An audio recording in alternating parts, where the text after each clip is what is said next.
Welcome to the new school.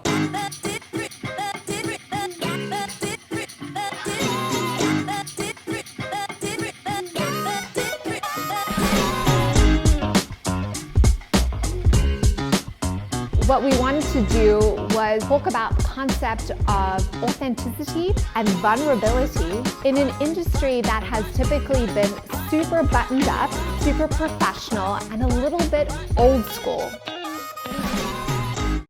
Hello and welcome to the New School Video Podcast.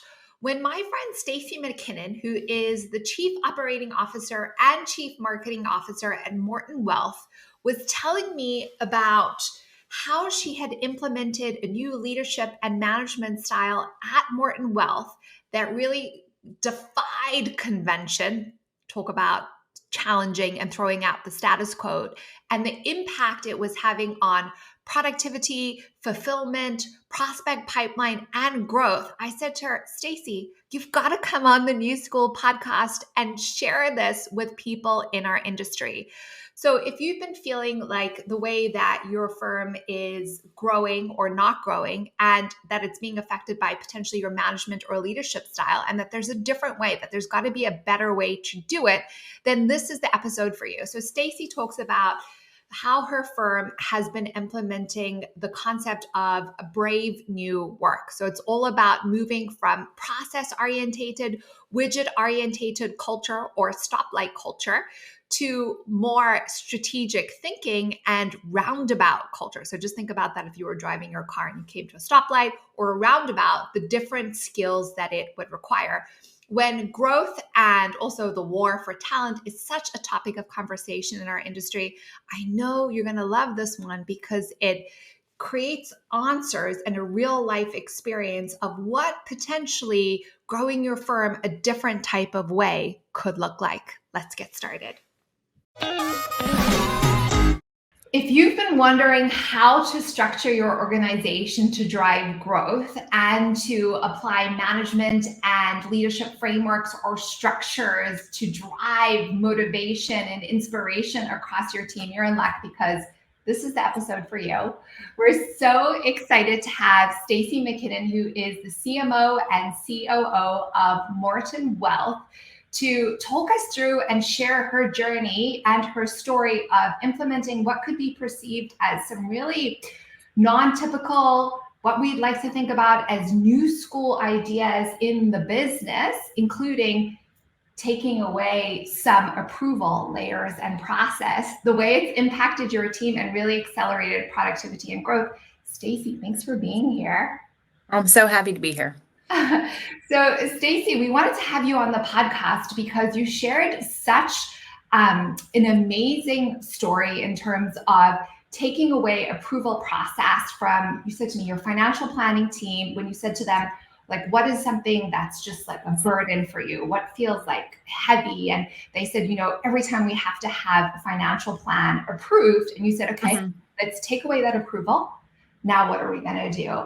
And the impact it had on the team of really applying critical thinking with solutions, and in fact, boosting morale and productivity across the firm. So that was the little piece that I heard from you. But would you mind sharing kind of like the bigger story of like what was going on in your organization during and after COVID that you decided it had to be a better way?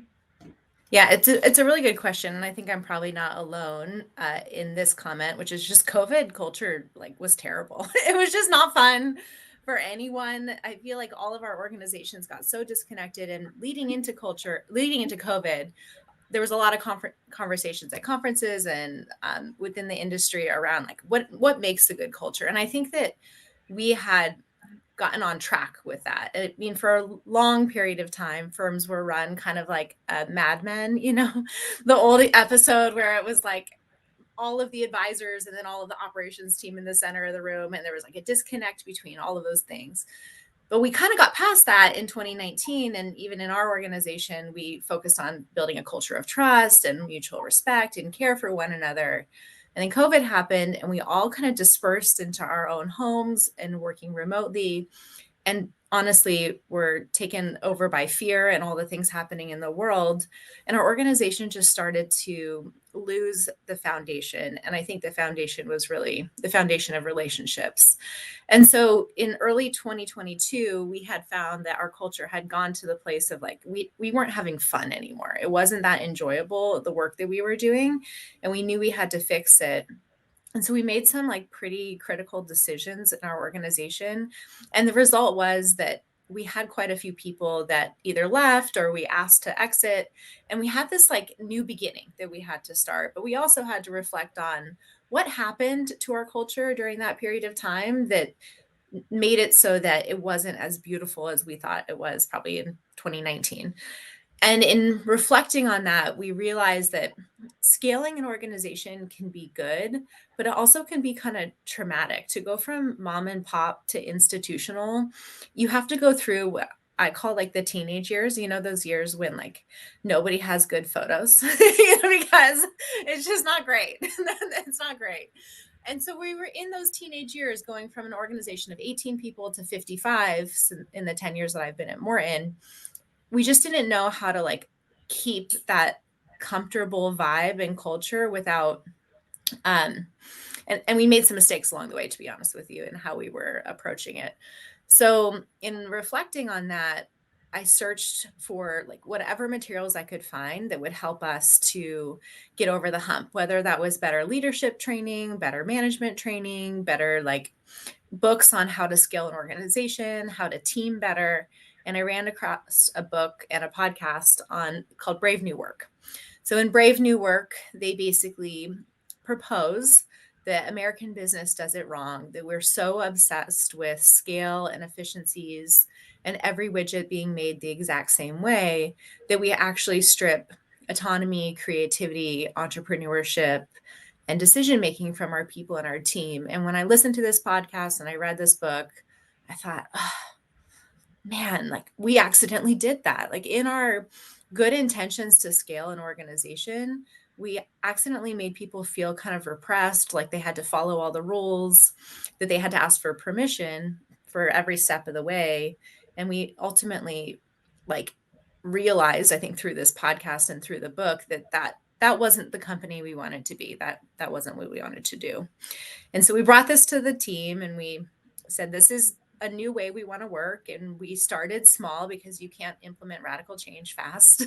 And even in the book, they tell you not to do that.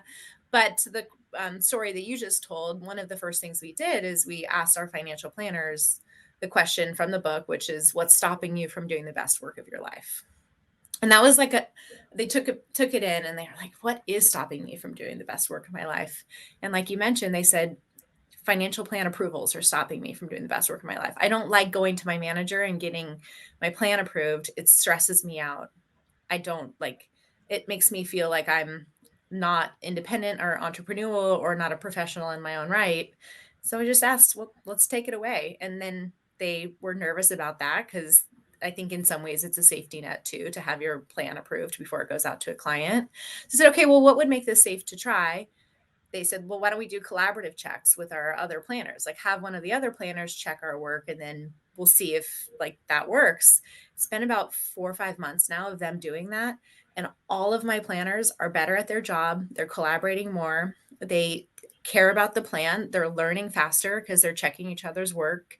There's like such a bigger flow of information. And so that's just a quick example of like, in Brave New Work, when you don't focus so much on efficiencies and productivity, instead you focus on the people and how to empower them and give them decision-making and creativity, like it's amazing how the work actually feels like it scales 10 times more than it was when we as an organization were just controlling it.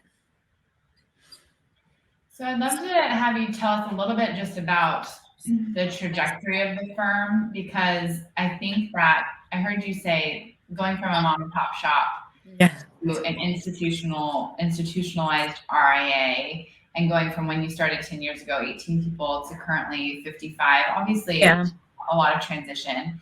And it's a similar journey that many other RIA firms today are on. If you just sort of look at the, in the 90s is when most RIAs who are around today were founded by the original founding partners. And so now fast forward, 30 plus years, 40 years, and here we are. So was that part of your journey as well, sort of like founding partners? Like talk us through the trajectory of Morton Wealth. Like who were the founders originally? When did the business start? Where are you today? Yeah, so that we were founded 40 years ago. Lon Morton was our founder. He passed away in 2017, but he actually started transitioning the business to the next generation in 2013. So Lon was amazing in that way, where he really felt like the only way for him to continue his legacy was to empower other people to do so. Like he recognized that he wouldn't be around forever, and that there were other people in the organization, some younger people in the organization that had great ideas, and he trusted and he wanted to elevate them. So even a few years before he passed, he really focused on how he can give the next generation the power to make decisions. And in some ways, ironically, I feel like we took on that responsibility, but then we didn't do the same thing he did for us. And I think that was a mistake that we made. So in taking over the organization, we're like, okay, we got to get this under control. We got to manage the company. I have a wedding planning background. I'm like, we're going to make a wedding plan. There's going to be a timeline. We're going to follow the timeline. Everyone's going to do the timeline. You got to organize the caterers and the photographers. And in a similar way, I'm like, you got to organize the, portfolio management team and the client services team. And we're going to this is going to be a tight ship. And that's not even how Lon did it with us. With us, Lon was like, hey, these decisions impact you. So what should the decision be? And he spread decision making out throughout the organization. And that was interesting for us. That was a change and a realization over the last year that we've come to, that if a decision has to be made that impacts someone's job, then they should be a part of that decision. And so even over the last 6 months, as much as possible, the leadership team tries to not make decisions unless the team has weighed in and been a part of it. So even my financial planning team, they meet every other week and they talk about what's not working, and they make process changes themselves, because they're the ones that are doing the job. They're the ones that are impacted. Maybe they talk to other people who are impacted by that. But we're really trying as an organization to give people more entrepreneurship and power and autonomy and creativity over their career, which I think is going to lead to more fulfillment. But that was a learning lesson that we, I think, had to figure out the hard way, unfortunately, because that's the only way, I think, to truly continue to create a resilient organization. So one of the reasons that I was curious about that story is because thinking through Brave New Work and bringing that to a leadership team, mm-hmm. I was imagining who was that leadership team? Sure. What were all of the initial responses? Because Brave New Work is brave new work. It's brave, brave. And it's brave, it's different, it's innovative, I think it's beyond challenging the status quo. I think it's throwing the status quo out. What now, and knowing that it was already sort of a next generation of leadership, I think is a different, you may have had different experience, but what was that like when you brought Brave New Work to the leadership team? Well, and maybe just to give some examples of concepts in Brave New Work that are controversial. So they talk about in the book how most organizations run as a stoplight system versus a roundabout system. In a stoplight system, you tell people when to stop, go, and slow down. In a roundabout, you just teach them how to use the roundabout, and they use the roundabout. And so playing off that example, basically, there's two different ways that firms are managed. They're either managed permission-based or constraints-based. Permission-based is like the stoplight system. And the problem with the permission-based culture is that, I don't know if you've ever sat at a red stoplight with no one else around. It's just annoying, right? You're just sitting there forever being like, when can I go? And you're following these rules. And then you're asking yourself questions like, are the rules arbitrary? Are they necessary? What if we break the rules? And I was joking with a colleague about that. And he's like, yeah, last time I sat at a red light, I decided to go, and then I got pulled over. And I'm like, oh, yeah, not a good idea. But so then the roundabout version, which is a constraints-based model, is kind of like bumper lanes on a bowling alley, where you kind of set parameters of these are the things that we're trying to achieve. This is the mission. This is the impact. Bowl however you want to bowl. So when we first all listened to the podcast together, I think the leadership team kind of said whoa. Are we going to is this going to be no rules free for all? What's going to happen in this organization? It's just going to be straight chaos. everybody's going to be doing their own thing. There's not going to be any consistency. Like what is going to occur here? And we had to work through that as an organization. And we had to say, okay, well, we're not going to have it be a free for all with like no boundaries whatsoever, because I think that wouldn't be in our client's best interest. And I don't know that it would be in the team's best interest. But what we are going to do is make it clear what we want to achieve as a company, essentially define the roundabout. And then we're going to tell the team, like, how do we do this best, and let them make the decisions that impact them and their work. And that was the biggest change that we made. And I think that made it, in the book, there's a concept called safe to try. It made it safe to try because we weren't saying that there's no boundaries or rules within our organization anymore. We were just saying that like the people that define those boundaries and rules are the people who are doing the work itself. And so transitioning that responsibility to them, I think was the easy way to begin. And then in addition, in the book, there's a concept called continuous participatory change. It's when you create a culture where change doesn't happen to people, but instead people are a part of the change. They're always trying to make the company better. So it makes things like change management, new direction, new strategy, it's less abrasive and scary and uncomfortable for people because they're just a part of it naturally. And that probably has been the number one transformation for us. The idea of continuous participatory change, which we've communicated all this across our organization, has really helped us, I think, get so much better, so much more quickly. Every week now, somebody brings me a new idea and it's brilliant. Things I would never think of because I'm not in the game anymore. I'm the COO and CMO. I'm trying to run the organization from high level strategy. I need the people who are boots on the ground to bring those ideas to the table. And it's been like, we are operating so much more efficiently and so much more productively with like a greater sense of fulfillment, happiness, creativity, and joy, and like a positive culture since we've made these changes. And I think that's what's been really transformational for us. When you tell this story, we all, I think every person, whether or not they're consciously aware of it or not, because I feel like some people go to work and they're like, listen, it's to earn money. Like it's utilitarian. Yeah. That is the purpose of my work, right? Really. But I do think, and people can fight me on it, I do think that every person seeks fulfillment, and they may not use work as their vehicle for that fulfillment. But if you can get fulfillment from your work, why wouldn't you? Right? Do you know what I'm saying? If you can get more joy from your work, why wouldn't you? Like, I read a book once and it says something like, every job is important. One is not more important than another. Like, even if you think like you are pumping gas, you're helping people. Like, if you're in America, you pump your own gas, but in other countries you don't. But like, if you are the person who's helping pump gas, you're helping people get to work. Right. And who else? Like, that's important. You know what I'm saying? And we want everyone to have joy and fulfillment and find some kind of peace. And why not the person who's pumping your gas all the way up to the CEO or of a big company, whatever? So I guess this concept sounds so, as Meg mentioned, like radical, so like challenging, throwing out the status quo. You're experiencing it firsthand as greater fulfillment and joy. I'm also hearing you say efficiency, but what other business impact are you seeing, and do you anticipate seeing as you've made this switch? I mean, the number one thing is growth, right? When you strip away the rules from people, when they don't feel like they're in a rule-based culture where they just have to come to work and do marching orders every day, and they feel like they're true entrepreneurs, they feel like they are the creators of their own destiny.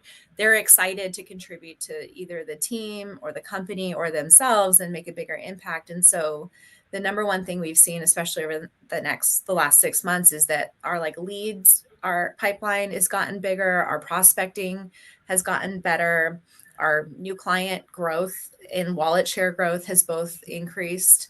And I think it's because people love what they do. Like, think about, like, nobody wants to be a robot when they go to work every day. That's not fun. Nobody's like, yes, I hope today I get to be a robot at work. That's not a sentence people say.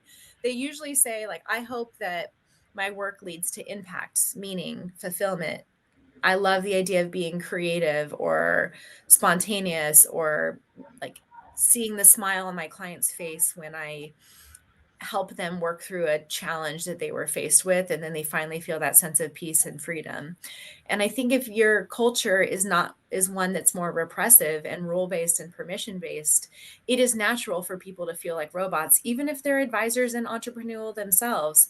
They're just not going to find the joy in the work. And I feel like when you institute a culture that promotes those things, of those areas I mentioned, like creativity and fulfillment and joy and entrepreneurship, then it's natural for everyone in the organization to want to show up in a more like contributor mindset way, right? As opposed to showing up and being an executor, they're a contributor. And I think that's the biggest change that we've seen, and the biggest impact to grow to our company and to our growth and our pipeline, is that like people want to be contributors now. And one of the reasons is because it's not repressive. It's really fun to come to work every day. We are in the office 4 days a week together, and I think for the most part, people love it. They feed off each other. They love the energy. Someone's growing and they hear stories about it. They're like, I want to grow that way too. And there's just this kind of tribe mentality, I think, throughout our organization happening, where we're all in it together and everybody's seen as an individual contributor, not just as like a number as part of our system. Yeah. And I think that's really what's made the biggest impact. Talk to us a little bit about, I feel like in our society, like the idea of an like individual contributor is like murder. We want you to be like a team member, and yet entrepreneurs, successful sports players, things like that are like excellent at their game and like focus on their skill and like really elevate their craft, whatever it is, and everyone around them. What has been your experience in that shift? If everyone's an individual contributor, does that mean like there's no team spirit? It doesn't sound like it. No, and I think that's like one of the challenges I have with that fear, because I've had these conversations before, is it's just too black and white, and like life is gray. People can be individual contributors and be like amazing team players at the exact same time. And in fact, if they're focusing on getting better at their skill set, they're probably going to be better for the team as well. Like how many firms probably have an associate advisor and an advisor in a meeting together. If that associate advisor is focusing on their individual ability to be better at, like in the advice role that they play, or the administrative role or planning role, then they're going to be better for that advisor. That advisor is going to have more time to go out and grow the company and do business development if their associate is really good at their job and can handle the client relationship and continues to take on more and more responsibility. And so I think we have to find a really unique balance of focusing on the individual contributor, but also recognizing that they're not just doing it for the purpose of like, you know, self-acclamation or self-credit, right? They're doing it for the purpose of being able to contribute to the greater good, the greater whole, the greater mission of the organization. And that is a message that we as leaders have to be very clear on. We do like individual, we call them CDPs, career development plans. Every 6 months, every single team member gets 6 goals that are personal to them that they need to accomplish over 6 months. And we're really thoughtful on these. They're not generic.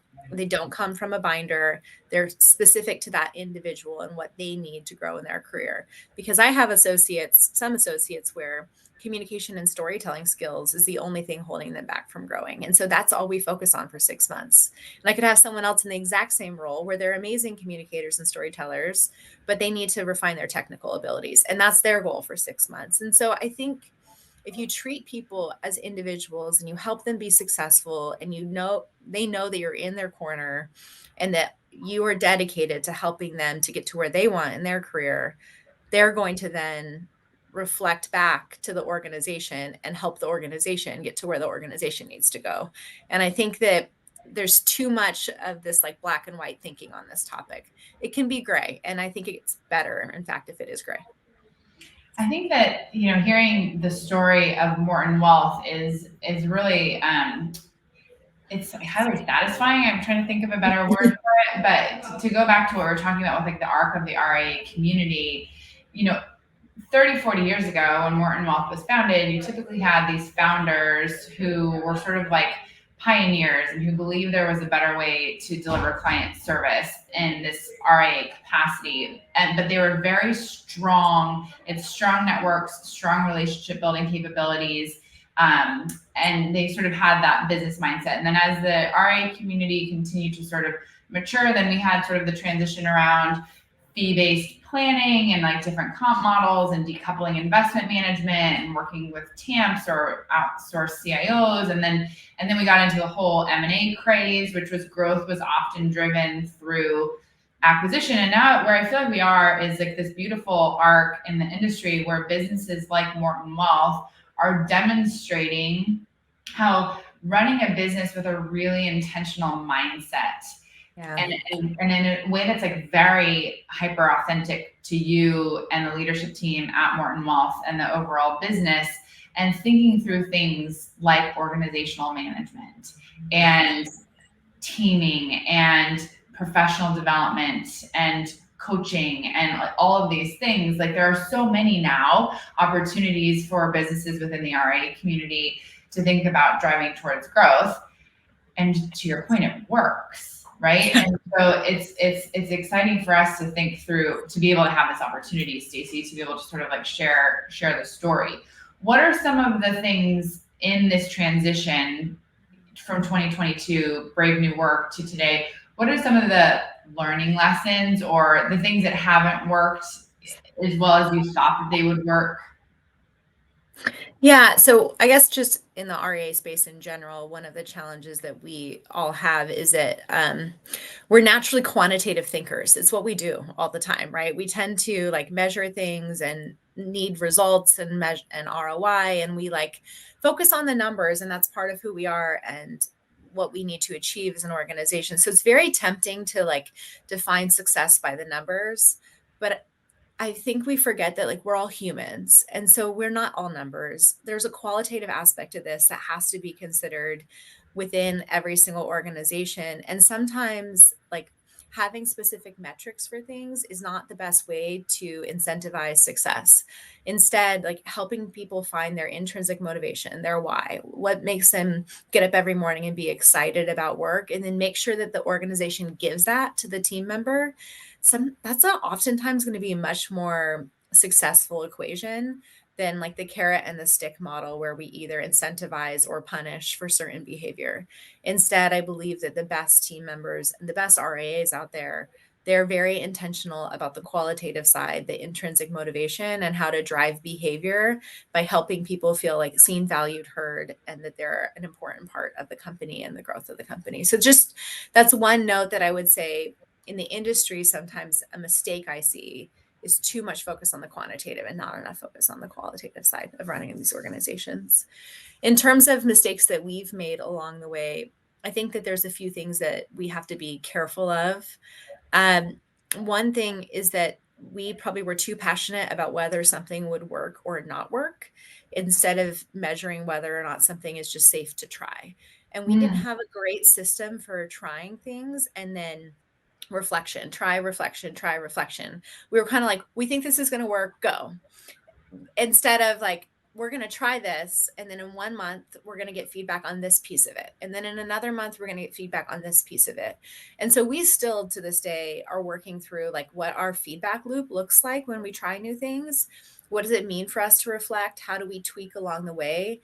And how do we not even to our organization present it as like, this is the way versus this is what we want to try? And I think leaving more flexibility in there to try things is like number one issue that we've had in the past, and that thing that we're working on going forward is just making sure that we leave that space and even in some ways leave that grace, because even when I was doing wedding planning, no wedding was ever perfect. It always like had pivots and things that needed to occur along the way. So I think just making sure that we're not approaching things from a place of perfection.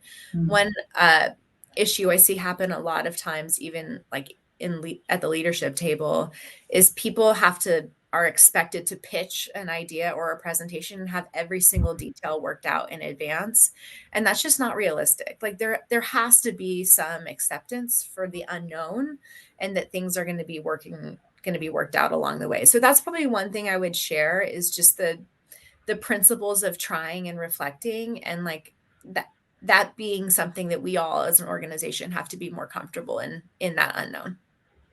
At Insiders Forum recently, you were on a panel with Heather Fortner from Signature FD, and I was fascinated. I think I told you both I took like 6 pages of notes. But a commonality that you and Heather both shared in how you're building your organizations was the concept, Stacey, that you just went through, which is sort of the try and reflect.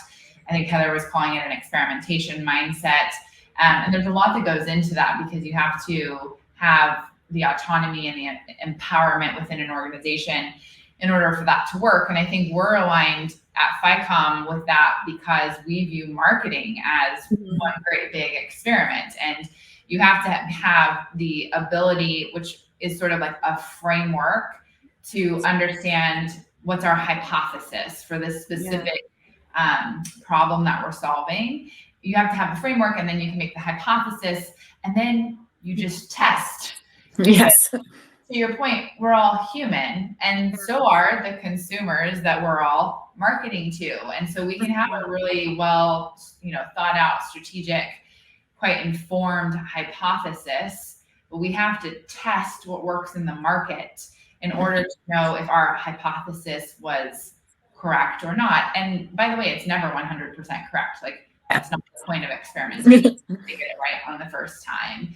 And so I'd love to hear the way, because you have the chief operating officer hat as well as the chief marketing officer hat, like, how are you seeing that concept of try and reflect come through in how Morton Wealth is approaching its marketing strategy? Yeah. Well, just a note on that is that our marketing team also helps our culture, but I think part of it is this.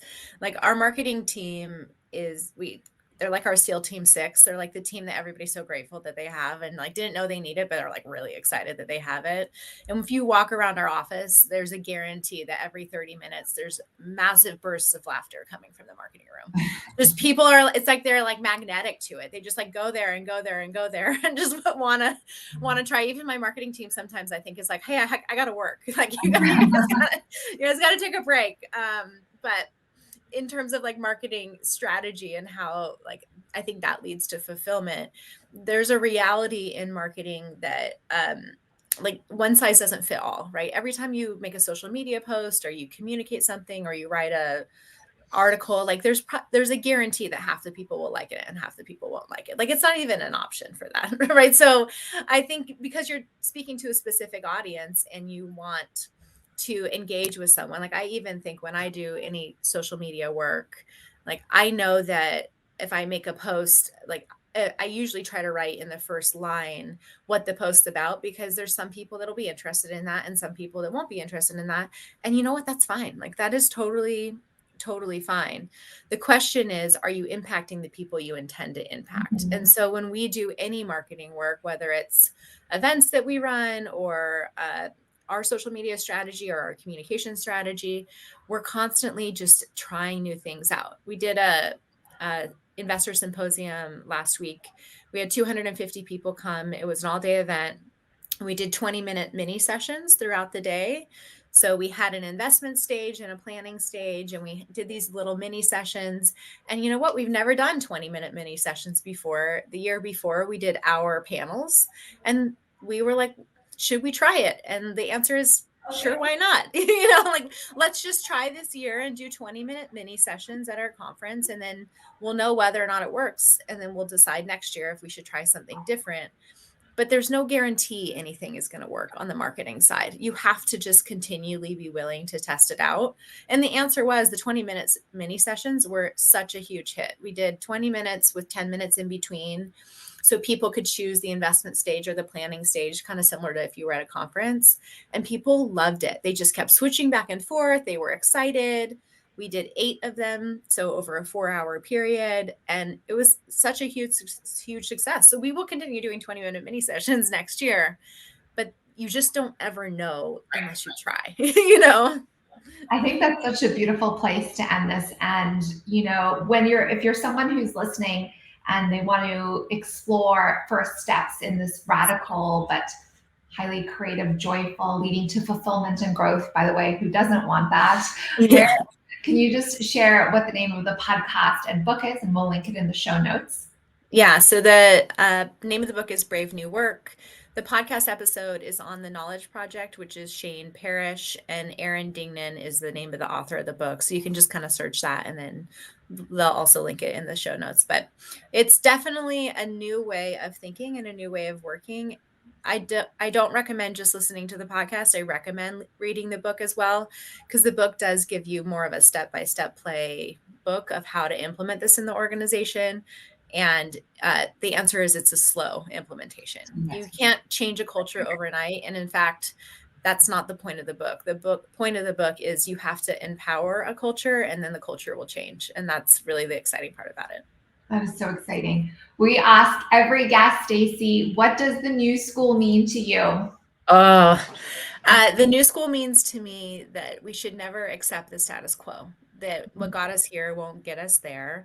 And so we should be constantly be challenging ourselves, our beliefs, our systems, our processes, what we know to be true, and ask ourselves the question if that will be true in a year or 2 or 3 from now, and start testing our ideas, because the world is changing around us. And I think we have to embrace that change and change with it.